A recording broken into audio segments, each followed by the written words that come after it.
Hey everybody, Coach Toolshed here. Today's video is not going to be discussing how all the journalists at E3 2019 got their personal information leaked online by ESA. No, that is not the purpose of today's video. Although, that is not the purpose of today's video. Today we're going to be discussing a much broader topic, something that I've been thinking about really for a few months now, but in light of recent incidents that have happened just this past week, I think now is the perfect time to bring it all to light. Basically, what I want to talk about is indie game developers and indie game development as a whole and how it pertains to what's going on now with the Epic Game Store and really the trend we've seen in game development over the last generation. Because going back to, say, 2012, 2013, 2014, there was, of course, the big indie renaissance, and all of a sudden indie games were being forced back into the spotlight. A lot of games from that time period got really popular, and some of the indie games really broke up from the pack and sold a couple million copies, and the people who made them, the small teams responsible for those games, really inspired a lot of new indie developers to sprout out and to start making games themselves, because some of these small-time developers with just a couple people on the team would sell maybe 1 or 2 million copies of their game and just be massively successful off doing that, just off a few indie games. So what you saw was an explosion of indie game developers jumping into the scene, and that has been going on. And of course, over the last several years, you hear all the time where people complaining that they can't get noticed on Steam, they can't get noticed on the Nintendo Switch more and more because their games just get buried all the time.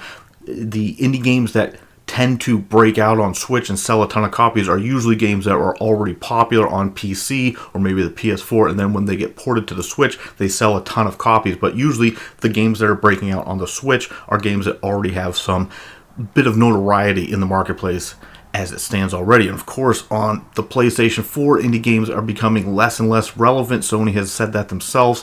And on the Xbox, I guess, if you can get a game on the Xbox Game Pass and you're on the Xbox console, then you can get a little bit more recognition, and that's actually been a decent spot. But of course, that's a limited venue right there, that you can only have games that Xbox is going to put on that Game Pass. It's a limited amount that they're going to have on at any given time.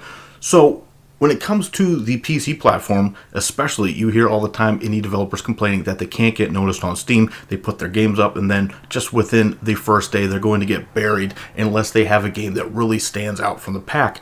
But something I've been noticing more and more, I've been watching a lot of GDC talks here on YouTube. If you don't know what GDC is, it stands for the Game Developers Conference. If you don't know what that is, every year a bunch of game developers meet up and they give themselves a bunch of lectures, a bunch of talks, developers talking to other developers, a lot of indie developers giving talks to other indie developers. And what I noticed by and large when listening to a lot of these talks is what I've been hearing is the same sort of language coming from a lot of these indie developers that sounds exactly like what you would hear when they're talking about gamers, when it comes to what you would hear from a AAA developer, talking everything's about metrics and analytics and looking at the metadata and what players are into now. And they're not basing the games that they're making so much anymore on what they really want to make, what they're passionate about. They're following the metadata the same way that the AAA companies are doing, though.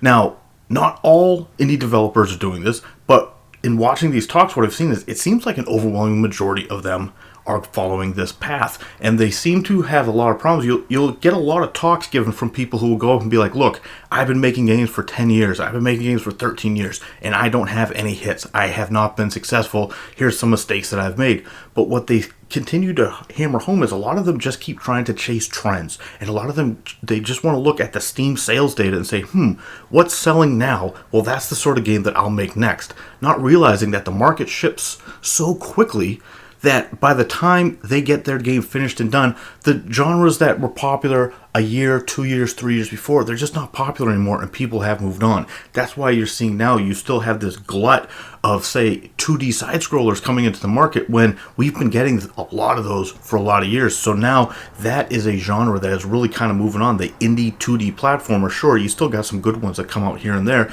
but the ones that come out don't stand out like they used to, because I remember just last year, for example, in August, there was like 3 or 4 decent ones that came out, and the only one that really stood out from the pack was Dead Cells. Even though some of the other ones were not too bad, halfway decent, they didn't stand out from the pack because there's just so many of them. And this is kind of what I want to talk about when it comes to indie game developers, because I see a situation arising where it seems like a lot of these developers want to excuse the fact if they're making a game that isn't successful, it's not because that maybe they didn't make an actual good game. They just want to blame it on the fact that they're not getting recognized, they're not getting noticed.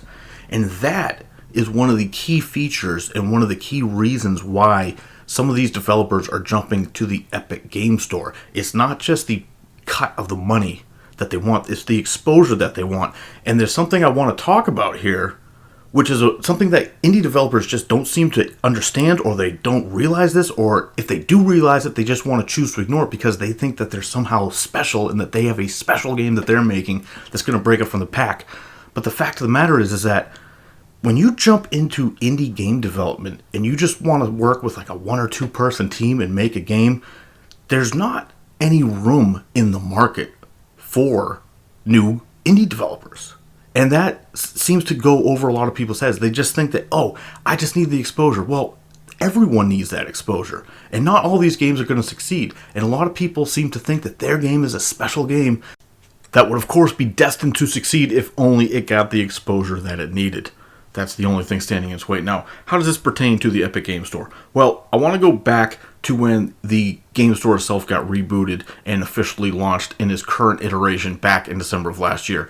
Remember, you may remember, I did a video at the time. There was a handful of pretty high-profile indie games that jumped right away onto the Epic Game Store back before anyone really knew what was going on. We're talking about games like, say, Hades, and Ashen, and Super Meat Boy 2. And one of the complaints that we heard, especially from the developers of Super Meat Boy 2, one of the reasons why they wanted to jump away from Steam was specifically because of this exposure issue.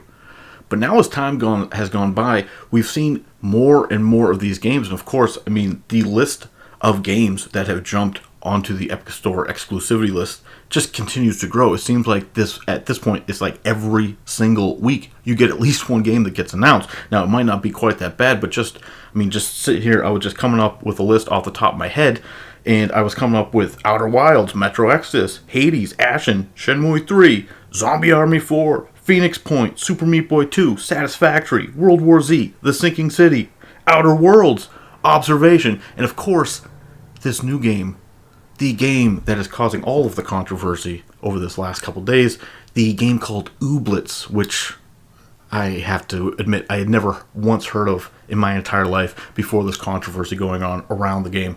And that's part of what I want to talk about today.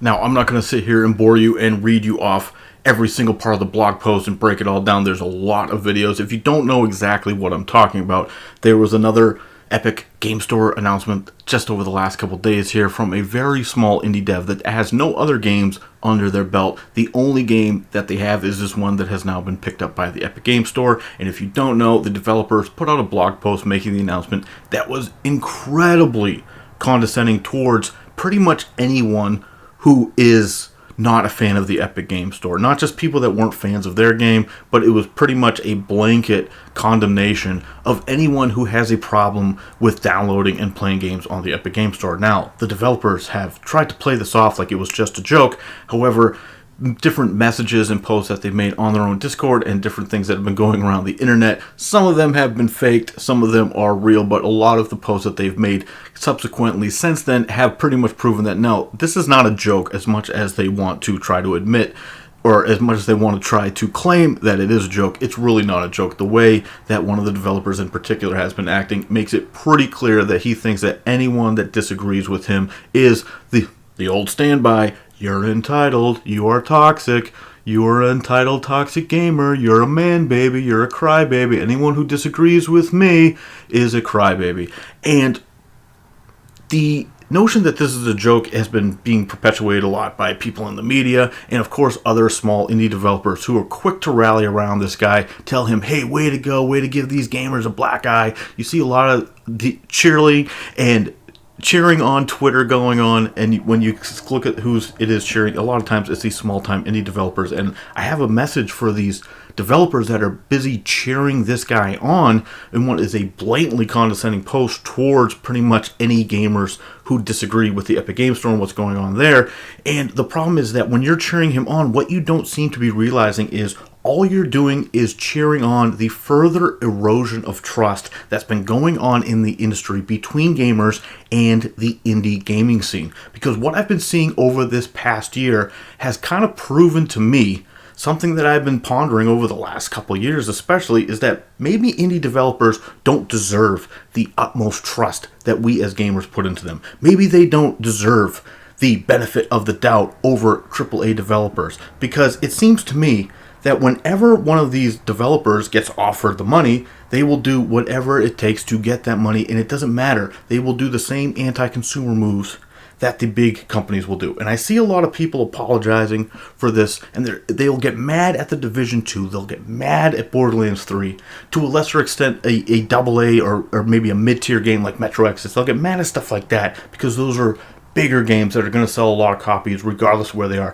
But they give a pass to the indie developers because they have to put food on the table. You see this all the time. Well, don't you want these people to eat? Don't you want to put food on the table? Well, in the case of this current game, this game Ooblets that is causing all the controversy this week, this is a situation where they had a relatively successful Patreon with well over 1,000 patrons going already, so they already had some income from that. And they also, up until just a couple months ago, had a publishing deal in place with Double Fine. Now, when Double Fine was bought out by Microsoft, there was a couple of publishing deals in place. Now, some of those publishing deals for Double Fine are going ahead. They are still going to publish a couple of these games, but I have to assume there was some sort of opt-out clause that the developers of Ooblets decided to opt out of, and now they are taking the money from the Epic Game Store. Now, that is speculation on my part, but what is not speculation is that there are still publishing deals in place for Double Fine, so it's not a question of Microsoft just saying, no, we're not publishing any of these games, you have to get rid of all these games. That's not the case.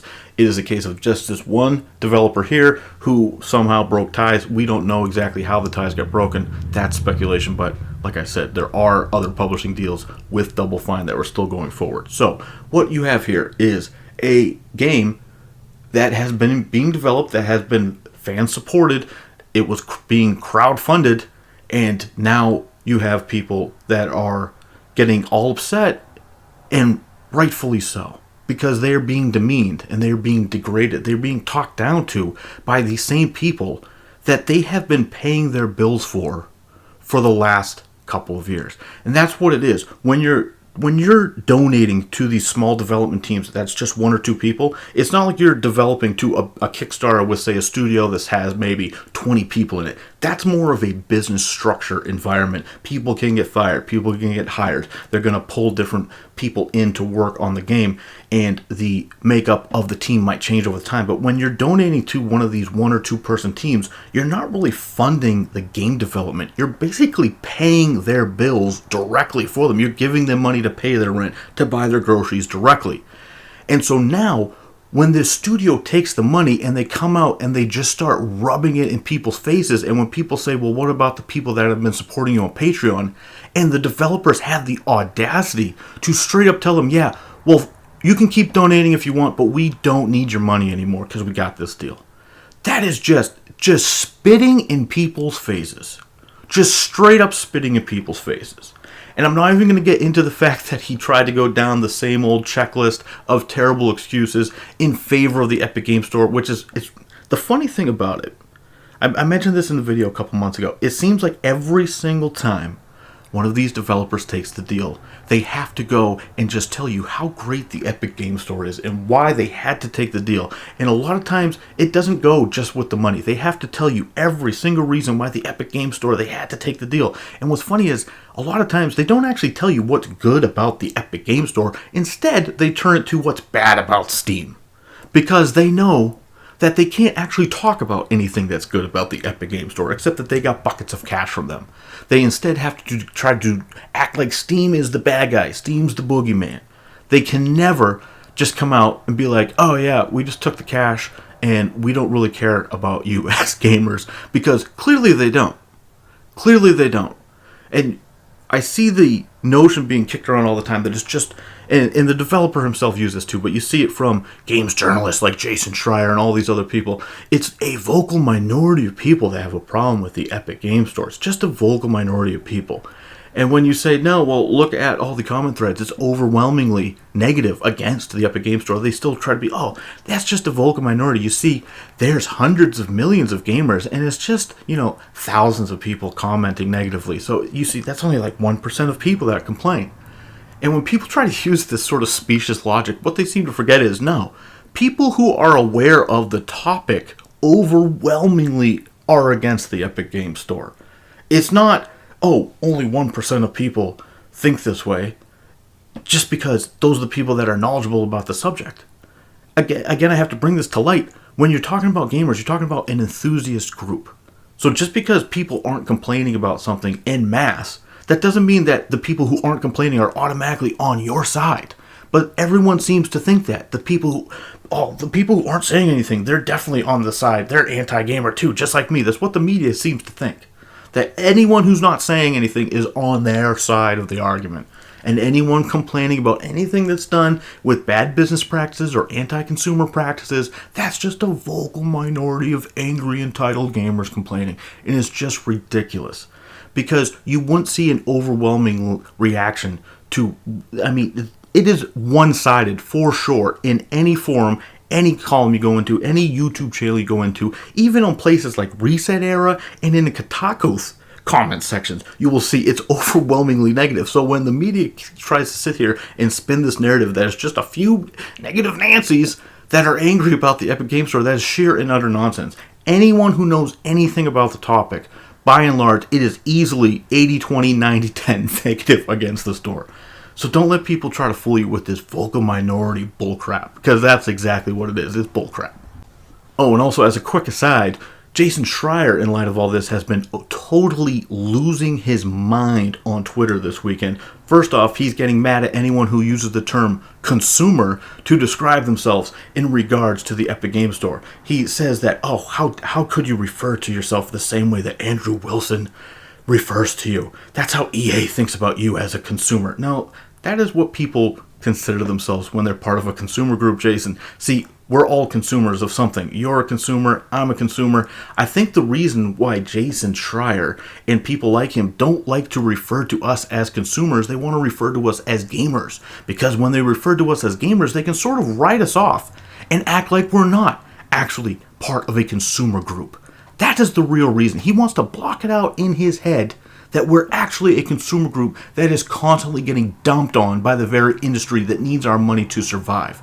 Especially when it comes to these indie developers. These people don't have shareholders to fall back on. They don't have investors to fall back on, except for the public that's crowdfunding and sourcing their game that they turn their back on instantly as soon as Tim Sweeney and the Epic Game Store backs up buckets of money to give them the cash. And I fail to see why there's a massive distinction between anti-consumer practices, no matter what the size of the studio is, whether it's a two-person studio or a studio with 400 people. If it's an anti-consumer practice for one to do it, it's an anti-consumer practice for the other one to do it. Just because you can say, okay, the smaller studio might have more need of the money, I can't really argue that. That doesn't change the fact that it's still anti-consumer to take money for years for people for Patreon, whether or not that money is earmarked specifically as a Kickstarter or whether you're just donating to people as a patron. But when you take money from people and then when the money truck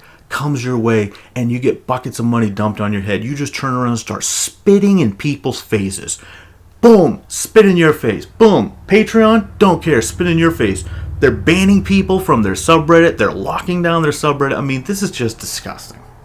And again, if you want to see all the stuff that they've been saying, there are plenty of videos. There are plenty of resources for that. This video is going to go on plenty long enough without me reading off every single thing that they said. I imagine a lot of people watching this video already know exactly what I'm talking about.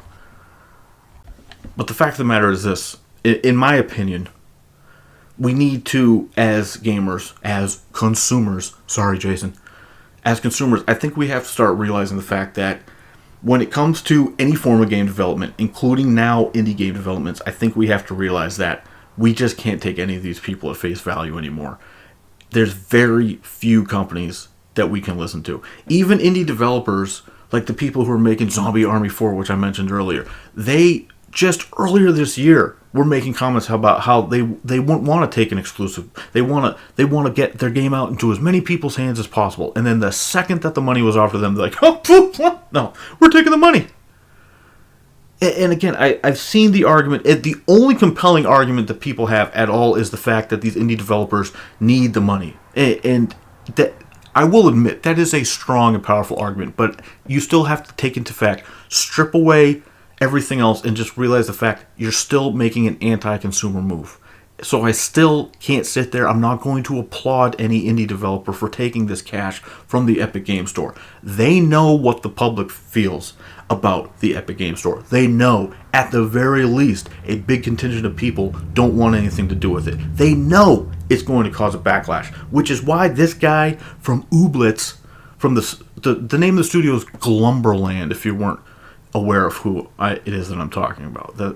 Like I said, you probably have no clue who they are. I had no clue who they are. It's a 2-person studio. It's a husband and wife team, and they've literally never made a game before. This is the only game that they've ever made. So the fact that they are putting, I'll be honest, they're putting themselves right up there with the Randy Pitchfords of the world as far as just being derogatory towards customers. I mean, this goes beyond stuff I've seen from Pete Hines. Like these guys are acting like they are studio that has been in the industry forever, like they have a bunch of hit games under their belt, like obviously people are going to flock to their title. I mean, just the sheer audacity of these people. Honestly, who do you guys think you are?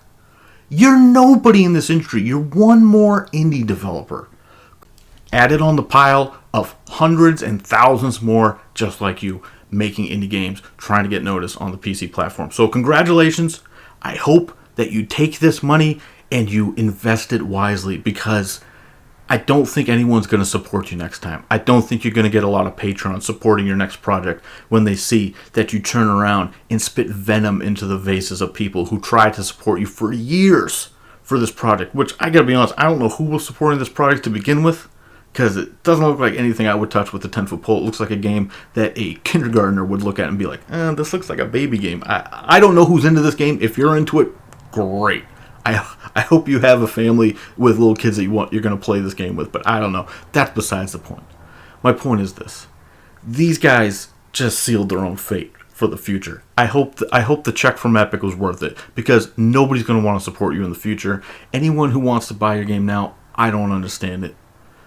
But this is just one more example. The industry continues to degrade. Every day it seems to get worse. And with the Epic Game Store, we see still the erosion of trust between developers and the public, because they just keep spitting in people's faces. I've talked to a lot of people down in the comments of my own videos, people saying that this is the worst year they've seen for the PC platform, because all of these big indie titles, these halfway decent indie games that normally would be on Steam that they'd be playing, are all going to the Epic Game Store. And because nobody wants to support the Epic Game Store, it's been a really bad year for PC gaming.